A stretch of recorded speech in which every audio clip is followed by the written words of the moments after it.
Hello friends, मी Vishakha global online मार्केटमध्ये आपल्या सर्वांचं स्वागत आहे. आजच्या सेशनमध्ये आपल्याला महाराष्ट्र सेट परीक्षा 2024 साठी पेपर 1चं प्रिपरेशन करायचं आहे, ज्यामध्ये रिसर्च ॲप्टिट्यूड या वीकमध्ये आपण स्टार्ट केलेला आहे युनिट. आणि टॉपिक आहे हायपोथेसिस टाइप्स. हायपोथेसिस म्हणजे काय? एक टेंटेटिव्ह स्टेटमेंट असतं जे तुमच्या रिसर्च क्वेश्चनचं पॉसिबल आन्सर असतं. सो या हायपोथेसिसचे टाइप्स कोणते आहेत हे आपल्याला बघायचं आहे आजच्या सेशनमध्ये.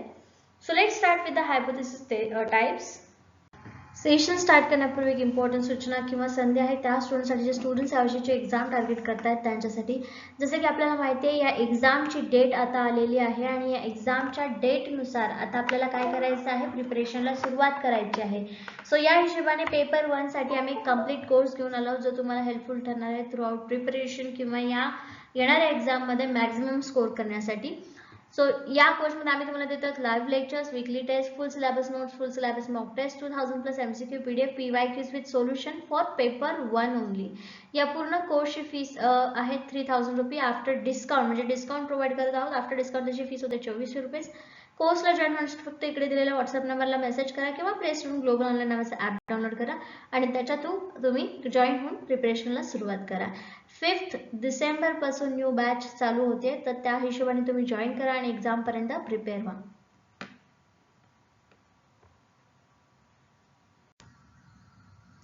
तसंच पेपर 1 प्रमाणेच पेपर 2 साठी देखील कंप्लीट कोर्स आमच्याकडे अवेलेबल आहे. तिकडे सब्जेक्टची लिस्ट अवेलेबल आहे. Live lectures, weekly test, full syllabus notes, full syllabus mock test, 4000+ MCQ PDF आणि PYQ सोल्युशन पेपर 2 साठी देखील अवेलेबल आहे. या कोर्समध्ये पेपर 2 सोबतच पेपर 1चं पण प्रिपरेशन तुमच्याकडे तयार होणार आहे. म्हणजे प्रिपरेशन तुम्ही एवढं फुल करू शकणार आहात. या पूर्ण कंप्लीट कोर्सची म्हणजे पेपर 1 आणि पेपर 2 ची जी फीस आहे ती आहे 10,000 rupees. After discount 20% discount you will get this price at 8,000 as lowest. Discount सध्या चालू आहे, त्यामुळे फटाफट लवकर जॉईन व्हा. इकडे दिलेल्या व्हॉट्सअपला मेसेज करून तुम्ही जॉईन होऊ शकता किंवा प्ले स्टोअर ग्लोबल ऑनलाईन नावाचा ॲप डाउनलोड करा आणि लगेचच कोर्सला जॉईन व्हा. जसं की पेपर 1 साठी ही बॅच 5 डिसेंबर पासून चालू होते, तसंच पेपर 2 च्या बॅच हा नेक्स्ट वीकमध्ये डे वाईज म्हणजे वेगवेगळ्या दिवशी वेगवेगळ्या बॅचेस स्टार्ट होणार आहेत. सो लवकर जॉईन व्हा आणि आपल्या प्रिपरेशनला सुरुवात करा without wasting any time. Okay, what is hypothesis testing? Hypothesis testing is an act of testing hypothesis or a supposition in relation to a statistical parameter. Analysis implements hypothesis testing in order to test if a hypothesis is plausible or not. Hypothesis काय असतं आपण बघितलेलं आहे, एक tentative गृहीतक असतं की तुम्ही तुमच्या रिसर्च क्वेश्चनला काय आन्सर करणार आहेत किंवा तुमच्या रिसर्च क्वेश्चनचा आन्सर काय येणार आहे यासाठी काय असतं, एक टेंटेटिव्ह स्टेटमेंट असतं किंवा आन्सर असतं. ठीक आहे, पण हे टेस्ट करणं काय असतं, तर जी पूर्ण रिसर्च मधल्या प्रोसेस आहेत, स्टेप्स आहेत त्या फॉलो करून जेव्हा आपल्याला एक एक हायपोथेसिस बरोबर आहे की नाही, म्हणजे जे आन्सर आपण दिलेलं आहे ते बरोबर आहे की चुकीचं आहे, हे तुमच्या रिसर्चच्या बाबतीत खरे ठरते आहे की नाही हे तुम्ही चेक करता. म्हणजे काय करता, हायपोथेसिस टेस्ट करता. मग त्याच्यामध्ये तुम्ही वेगवेगळ्या स्टॅटिस्टिकल टेस्ट वापरता. ठीक आहे, वेगवेगळे पॅरामीटर्स लावता आणि त्याच्यानंतर तुम्ही ते हायपोथेसिस टेस्ट करता. ठीक आहे. In data science and statistics, hypothesis testing is an important step as it involves the verification of assumptions that could help develop statistical parameters. ठीक आहे, statistical parameters चेक करण्यासाठी, प्रूव्ह करण्यासाठी, व्हेरीफाय करण्यासाठी याचा उपयोग होतो. हायपोथेसिस चाचणी ही सांख्यिकीय मापदंडाच्या संबंधात गृहीतक किंवा गृहीतकाची चाचणी घेण्याची क्रिया आहे. एखादे गृहीतक प्रशंसनीय आहे की नाही हे तपासण्यासाठी विश्लेषक गृहीतक चाचणी लागू करतात. डेटा सायन्स आणि सांख्यिकीमध्ये गृहीतक चाचणी एक महत्त्वाची पायरी आहे, कारण त्यात सांख्यिकीय पॅरामीटर्स विकसित करण्यात मदत करू शकणाऱ्या गृहीतकाची पडताळणी समाविष्ट असते. ठीक आहे, सांख्यिकीय पॅरामीटर्स चेक करण्यासाठी वेगवेगळे टेस्ट आहेत. ठीक आहे, parametric test, non parametric test, यामध्ये आणखी वेगवेगळ्या टेस्ट येतात, त्या पण आपल्याला स्टडी करायच्या आहेत. त्याच्यावरती किती देखील क्वेश्चन्स येऊ शकतात. ठीक आहे, so let's see types of hypothesis. आता हा टाइप्स ऑफ हायपोथेसिस पण वेगवेगळे हायपोथेसिसचे टाइप आहेत. दोन मुख्य टाइप आहेत हायपोथेसिसचे. एक आहे नल हायपोथेसिस, दुसरा आहे अल्टरनेटिव्ह हायपोथेसिस. जेव्हा केव्हा तुम्हाला रिसर्च करायचा असतो त्यावेळेस तुम्हाला हे दोन महत्त्वाचे हायपोथेसिसचे टाइप लक्षात ठेवावे लागतात. ठीक आहे, बाकीचे टाइप्स आहे ते पण तुम्हाला त्या दोन रिसर्च टाइप मध्ये, त्या दोन हायपोथेसिस टाइप मध्येच दिसून येतात. In data sampling, different types of hypotheses are involved in finding the whether tested sample test positive for hypothesis or not. ठीक आहे, जे काय statistical calculations तुम्ही करता ते कसे असतात, ते टेस्ट तुमच्या हायपोथेसिस साठी पॉझिटिव्ह आहे की निगेटिव्ह आहे. पॉझिटिव्ह आहे तर तुम्ही एक्सेप्ट करणार आहात आणि निगेटिव्ह असेल तर कसं करणार आहात, रिजेक्ट करणार आहात. हे सगळ्या ज्या गोष्टी तुम्ही ठरवता त्या कशावरून ठरवता, हायपोथेसिस वरून ठरवता. We shall discover the different types of hypothesis and understand the role they play in hypothesis testing. ठीक आहे, आणि हे टाइप्स जे आहेत ते समजल्यानंतर तुम्हाला लक्षात येतील की ते काय रोल प्ले करतात तुमच्या हायपोथेसिस टेस्टिंग. ठीक आहे. डेटा सॅम्पलिंग मध्ये चाचणी केलेले नमुने एखाद्या गृहीतकासाठी सकारात्मक आहेत की नाही हे शोधण्यात वेगवेगळ्या प्रकारच्या गृहीतकांचा सहभाग असतो.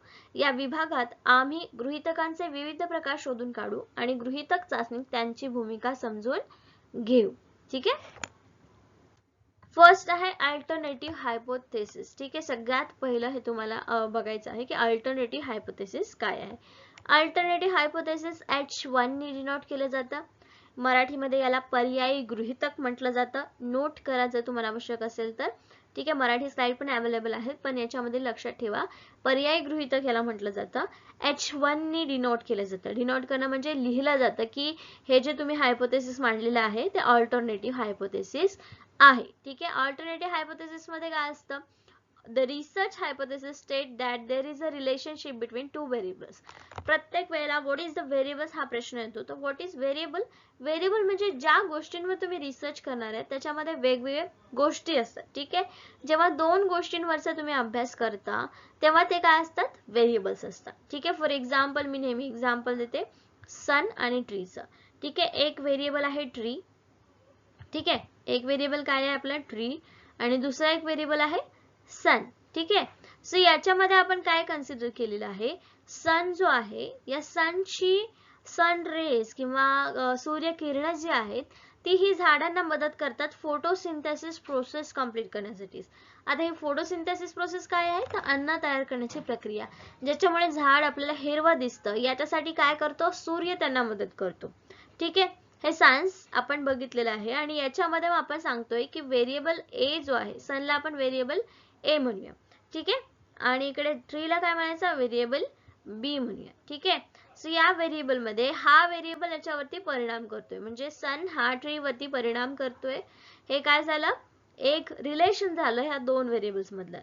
सन ट्री वरती परिणाम करतोय, इफेक्ट करतोय. सो याच्यामध्ये बघा काय सांगितलं, hypothesis state there is a relationship between two variables. काहीतरी रिलेशन आहे या दोन व्हेरिएबल्स मध्ये, म्हणजे हे अल्टरनेटिव्ह हायपोथेसिस आहे, पर्यायी गृहीतक आहे. where one variable affects the other and alternative hypothesis is driving force for hypothesis testing. आणि हा hypothesis testing साठी एक driving force आहे. ठीक आहे. It implies that two variables are related to each other and the relationship that exists between them is not due to the chance or coincidence.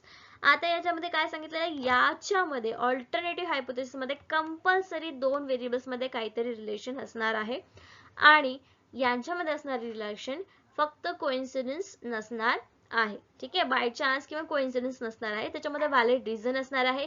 एक त्याच्यामधलं कारण असणार आहे आणि दुसरा त्याचा परिणाम असणार आहे.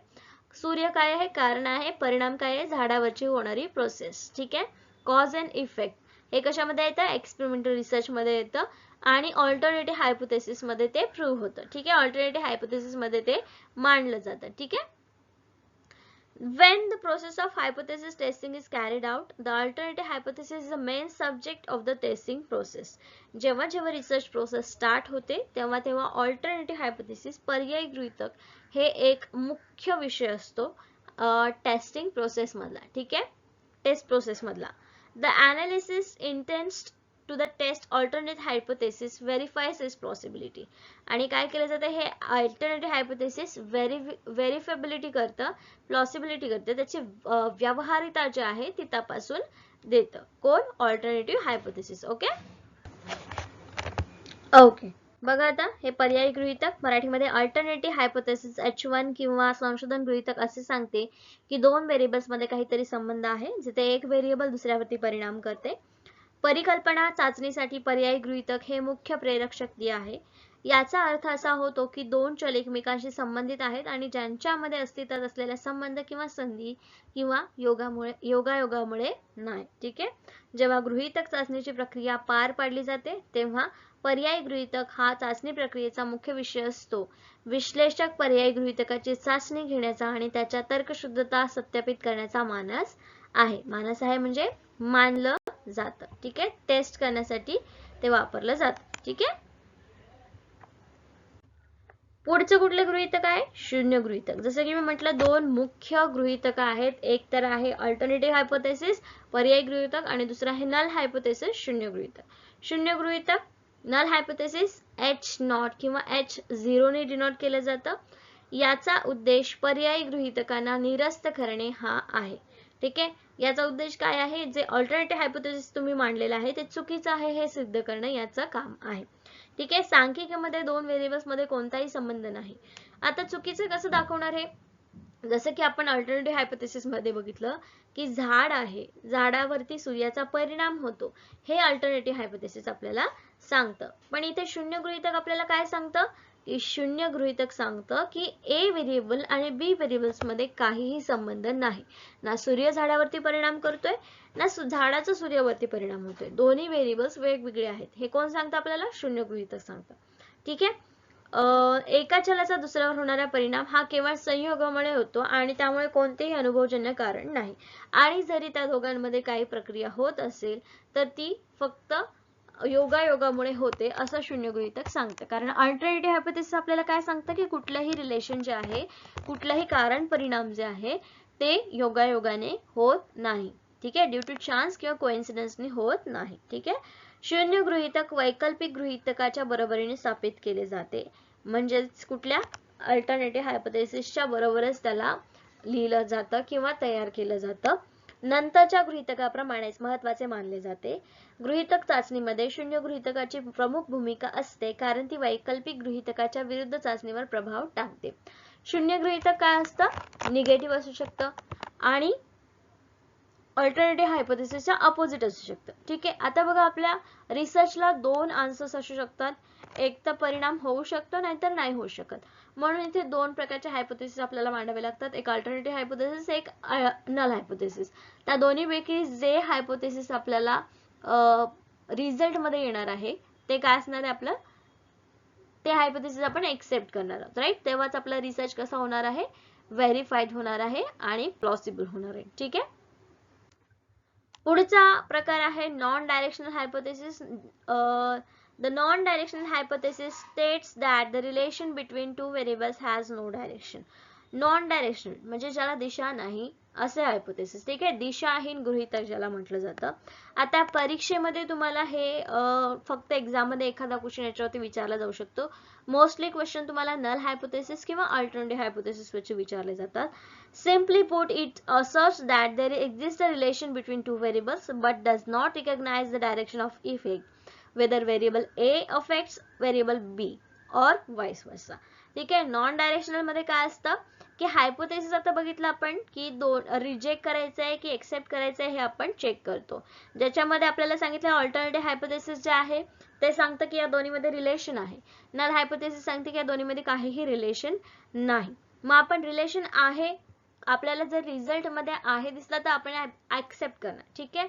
जर दोघांमध्ये रिलेशन नाही आणि आपल्याला रिझल्ट मध्ये पण दिसलं की दोघांमध्ये रिलेशन नाही तर आपण काय करणार? हायपोथेसिस रिजेक्ट करणार. ठीक आहे. सॉरी, एक्सेप्ट करणार. कारण दोन्हीमध्ये आपल्याला काय दिसतं आहे? काही रिलेशन नाही. ठीक आहे. म्हणजे जे बरोबर आहे ते घेणार. पण याच्यामध्ये काय दाखवलंय? नॉन डायरेक्शनल हायपोथेसिस मध्ये असं सांगितलेलं आहे की याची दिशा ठरलेली नाहीये की व्हेरिएबल ए बी वरती परिणाम करतोय की नाही किंवा बी व्हेरिएबल ए वरती परिणाम करतोय की नाही.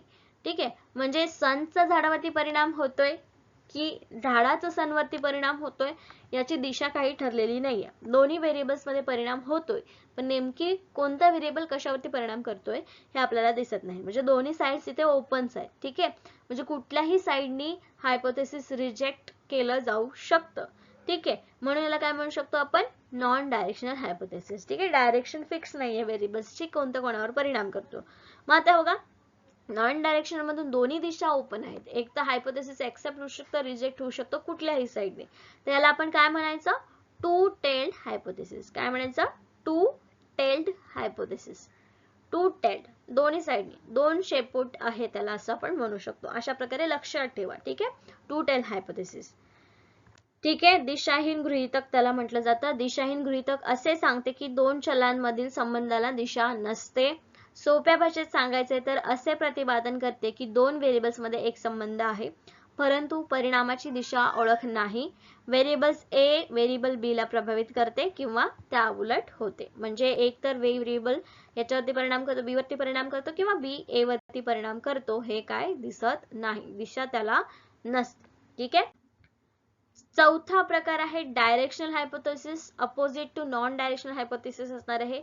The directional hypothesis, on other hand, asserts the direction of effect of the relationship that exists between two variables. Of course, non-directional मध्ये जर दोन व्हेरिएबल्स मध्ये दिशा आपल्याला समजत नसेल, तर डायरेक्शनल हायपोथेसिस मध्ये दिशा आपल्याला कशी होणार आहे, नोन असणार आहे, माहिती असणार आहे. संसाच झाडावरती परिणाम होतोय, इथे काय दोन व्हेरिएबल्स मधली दिशा फिक्स्ड आहे. ठीक आहे, हे काय आहे, directional hypothesis. Herein the hypothesis clearly states that variable A affects variable B and vice versa.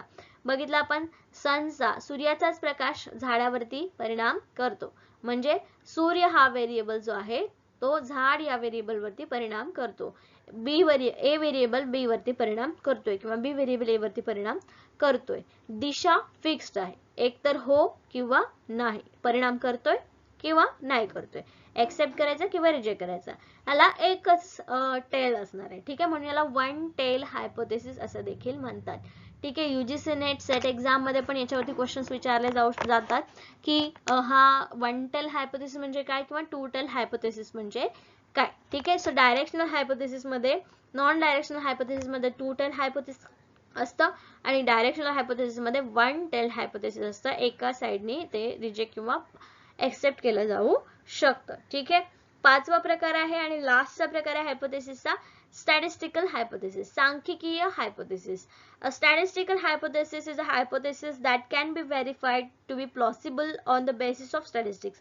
Statistical hypothesis सांख्यिकीय गृहीतक म्हणजे असं गृहीतक जे फक्त व्हेरीफाय करण्यासाठी स्टॅटिस्टिक्सचाच बेस वापरतं, म्हणजे सांख्यिकीय माहितीच वापरतं. ठीक आहे, by using data sampling or statistical knowledge one can determine the plausibility of a statistical hypothesis and find out if it stands true or not. म्हणजे फक्त सांख्यिकीय चाचण्यांचा तिथे वापर करायचा आणि ते जे तुम्ही स्टेटमेंट मांडलेलं आहे, हायपोथेसिस मांडलेलं आहे, ते करेक्ट आहे की चुकीचं आहे हे फक्त तुम्हाला दाखवायचं असतं. कशामध्ये, स्टॅटिस्टिकल हायपोथेसिस मध्ये. ठीक आहे, हे बघा मराठीमध्ये गृहीतक, डायरेक्शनल हायपोथेसिस म्हणजे दिशात्मक गृहीतक. दुसरीकडे दिशात्मक गृहीतक दोन चलांमध्ये अस्तित्वात असलेल्या नातेसंबंधाच्या दिशा, परिणामाची दिशा सांगते. येथे परिकल्पना स्पष्टपणे सांगते की व्हेरिएबल ए व्हेरिएबल बी ला प्रभावित करते किंवा त्याउलट म्हणजे व्हेरिएबल बी ए ला प्रभावित करतात. ठीक आहे, दुसरं आहे सांख्यिकीय गृहीतक, स्टॅटिस्टिकल हायपोथेसिस. सांख्यिकीय गृहीतक एक असे गृहीतक आहे जे आकडेवारीच्या आधारे प्रशंसनीय असल्याचे सत्यापित केले जाऊ शकते. डेटा सॅम्पलिंग आणि सांख्यिकीय ज्ञान वापरून एखादी व्यक्ती सांख्यिकीय गृहीतकेची तर्कशुद्धता ठरवू शकते आणि ती खरी आहे की नाही हे शोधू शकते. Okay, that's it. दिशात्मक गृहीतक, सांख्यिकीय गृहीतक. Okay, performing of hypothesis testing. ठीक आहे, सो याच्यामध्ये बघा कसं आहे, परफॉर्मिंग ऑफ हायपोथेसिस म्हणजे हायपोथेसिस कसं काम करतं. त्याच्यामध्ये पहिलं हायपोथेसिस इस्टॅब्लिश करावं लागतं, म्हणजे हायपोथेसिस तुम्हाला मांडावं लागतं. त्यानंतर हायपोथेसिस तुम्ही कसं टेस्ट करणार आहात त्याच्यासाठी तुम्हाला दोन प्रकारचे हायपोथेसिस मांडावे लागतात, अल्टरनेटिव्ह हायपोथेसिस आणि नल हायपोथेसिस. जो डेटा तुम्हाला मिळालेला आहे तो अनालाइज केला, सॅम्पल्स तुम्हाला मिळाले, त्याच्यातून तुम्ही जो डेटा मिळवला तो अनालाइज केल्यानंतर तुमचं कोणतं हायपोथेसिस करेक्ट आहे हे तुम्हाला चूज करावं लागतं. ठीक आहे, ओके, सो हे काही स्टेप्स होते फक्त की हायपोथेसिस कसं मांडायचं किंवा काय केलं जातं हायपोथेसिस टेस्ट करण्यासाठी. नेमकं हायपोथेसिसचे 5 टाइप आपण बघितले. फर्स्ट आहे अल्टरनेटिव्ह हायपोथेसिस, त्याच्या जोडीला नल हायपोथेसिस, त्याच्यानंतर direction hypothesis, non direction hypothesis आणि स्टॅटिस्टिकल हायपोथेसिस. होप सगळे हायपोथेसिसचे टाइप्स आहेत ते वेगवेगळे क्लिअर झाले असतील. काही डाउट्स असतील तर आपण डिस्कस करूया. ग्रुपमध्ये देखील तुम्ही मेसेज करू शकता किंवा चॅट बॉक्समध्ये तुम्ही देखील मेसेज करू शकता. So Thank you for today's session. That's it for today. Let's end session. Thank you.